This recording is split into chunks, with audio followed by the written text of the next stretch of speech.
Assault rifles are probably the most popular category of weapon in the entire game of Fortnite. And since you guys absolutely blew up my video about revisiting some of Fortnite's worst ARs, I figured let's go back and revisit some of the best ARs. I want to preface at the beginning of this video, I will not be including any mythic weapons in the rankings, or else this entire list would be exclusively just mythic weapons. If you go on to enjoy this video, be sure to drop me a like, subscribe to the channel, and be sure to use code TYFRYZ in the Fortnite item shop if you would like to support the work that I do here on YouTube. But let's just get right into this. I'm sure you all expected this weapon to be on the list, so I'm just going to get it out of the way here. First, that is the Scar, or I guess just in broader terms, the Legacy AR. But I needed to be clear here that I'm talking about the Chapter 1 Scar, not the Chapter 4 specifically Scar. That was probably one of the worst assault rifles we've ever seen. That Scar was awful. But the Chapter 1 Scar was truly the best assault rifle that entire chapter. Even just the base version, the common through blue AR, I was taking every single time over most ARs. And even when it got nerfed, right? Remember it used to do like 98 headshot damage. Even when it got nerfed, your classic 36 body, 72 headshot, you're not going to beat that with most ARs, and they did it absolutely dirty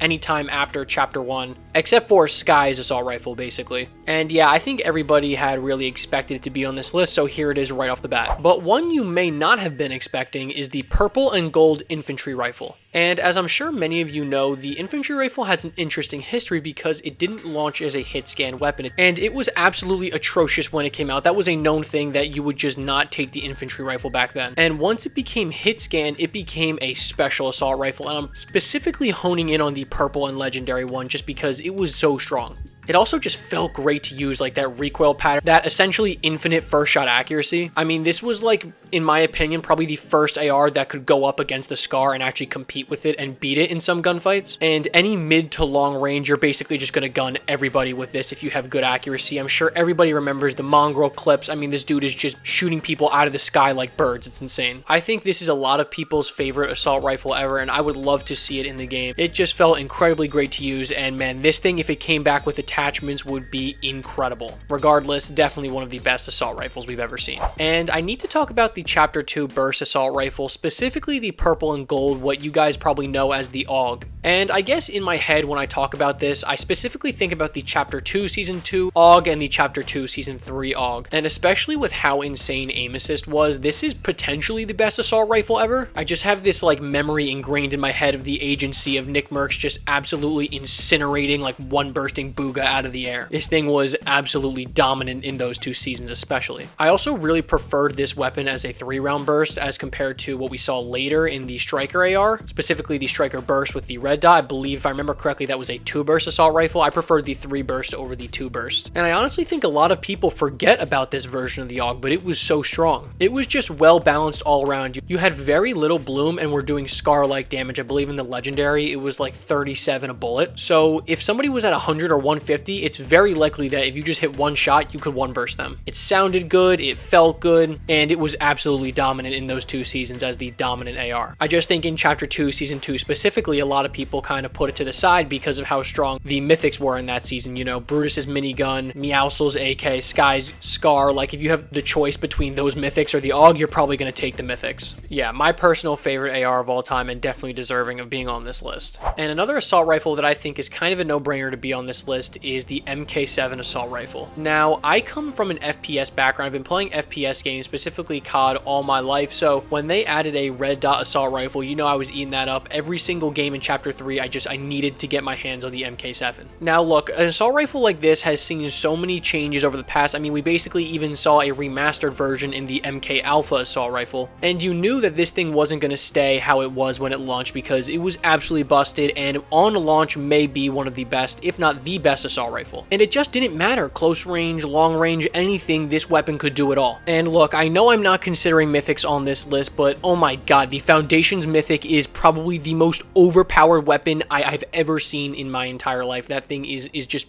busted. And the fact that this assault rifle was hit scan, I mean, you could just have the red dot on them, very little recoil, like almost no recoil at all, a tad bit of vertical recoil if anything. They could be 90, 100 meters away, just have the red dot on them, press the trigger once, you were going to hit them instantly every single time. I mean, the fact that you had that like 0 bloom when you were aiming down sights is insane, and any good player, if you faced any good player with somewhat good aim in this weapon, you were going to get beamed. Look, I know it's been nerfed a bunch and is nowhere near as good as it was on launch, or like how we we had seen it in previous seasons, but even with that, I still think if you gave me a list of a bunch of assault rifles, I would still pick the MK7 as one of the best. And as you guys know, I like to try and throw one like kind of out there pick in each video, and for this video, it's going to be the combat assault rifle. Again, remember, we are not talking about mythics, and if I was talking about mythics, the Machinist combat assault rifle is just incredible and definitely one of the best mythics of all time. But I think the thing with this weapon is a lot of people turn away from it because of that crazy vertical recoil. Anything past like a certain distance, I don't know, 40, 50, 60 meters, do not try and fully auto this thing. You're not going to hit a single shot. You're just going to go straight to the roof. But if you're at that right distance, this thing is going to absolutely shred anybody in its path. And another thing with this assault rifle is that it fires so fast that you could easily use it as an SMG, as kind of that hybrid weapon. In fact, this weapon shot faster than most SMGs, so if you're just in a box, you shoot a pump, hit somebody, pull out the combat AR, just spray them in the face. I just think that the recoil on this weapon turns a lot of people away from the weapon, and I totally understand that a lot of people would rather just use maybe a more slow firing, more accurate assault rifle, but for those players who feel like they can control the recoil, you're gonna beam. Yes, while I do feel like this may be a little bit of a controversial take, I think in the right hands, this can absolutely punish any player. But a pick from me that nobody is going to argue with. If anybody argues with me in the comments on this one, you're just objectively wrong. It's the twin mag assault rifle. And this weapon is basically just the antithesis, the entire opposite of the combat assault rifle. And this is just your absolute do-it-all weapon. I mean, I think it's kind of caught in a tough spot. And to my knowledge, it came out in Chapter 4, Season 4, which I don't think was the most popular season in the community's mind. But I mean, take an assault rifle like this, put it in any Chapter 1 season, I think it's going to dominate. And it's the same thing with all these scoped weapons. Just put that red dot right on their face. It doesn't matter any range, tap the trigger, and you're going to hit them. I specifically remember how dominant Zemi was with this weapon. I'm going to try and find the gameplay, so hopefully I can get it. Hopefully you're watching it right now while I'm talking. But it's insane. Like, this dude is just firing like 9 or 10 bullets and just incinerating anybody in his path. And of course, you also get the additional like quick reload. So if you faced any smart player, what they would do before they would get in a gunfight is take one shot, reload, get that slow reload out of the way,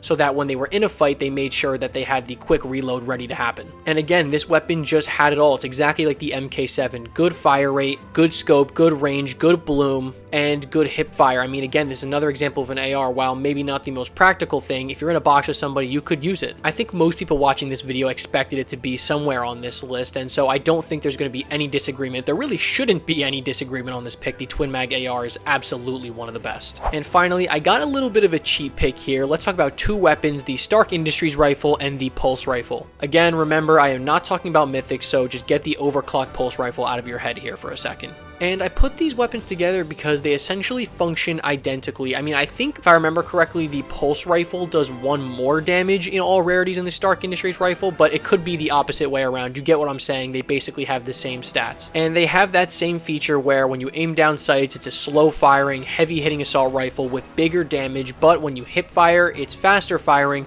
but lower damage. And again, you're seeing another one of these multifunctional ARs, these ARs that can be used at long range, close range, and even in a box with somebody when you hip fire them. Again, I just remember Mongrel. I think Mongrel really made this weapon popular. He would drop Stark Industries with all his boys and just fry people. The Stark Industries rifle was ridiculously popular in Chapter 2, Season 4, and I think some people would make the argument it was the best assault rifle in that season. And while the pulse rifle has seen multiple different iterations, of course, the mythic version, the overclocked, but also the burst pulse rifle in the exotic rarity, I mean, even just the base pulse rifle is really good. And people love it for that first shot accuracy. I mean, if you have 2 or 3 guys lined up on a player, you each take 1 or 2 shots, I mean, you're just gonna destroy somebody. While I don't think the base pulse rifle is as popular of a choice as the Stark Industries rifle was, I still think it is a very good assault rifle. Again, when you're using it, you have to use it the right way. You have to know that it's your slow, kind of clunky, big hitting AR. You can't expect to be just firing off rounds every single second, and you have to be accurate. If you're not accurate, you're gonna get punished with these weapons. But I've watched so much gameplay with these 2 weapons, I definitely believe that they should be on this list. So yeah, guys, that is my kind of revisitation of some of Fortnite's best assault rifles of all time. Let me know in the comment section, are there any that I missed that you felt should have been on this list? Be sure to comment them down below. I love reading your guys' comments. And be sure to leave a like if you enjoyed this video, and I will catch you guys in the next one. Peace.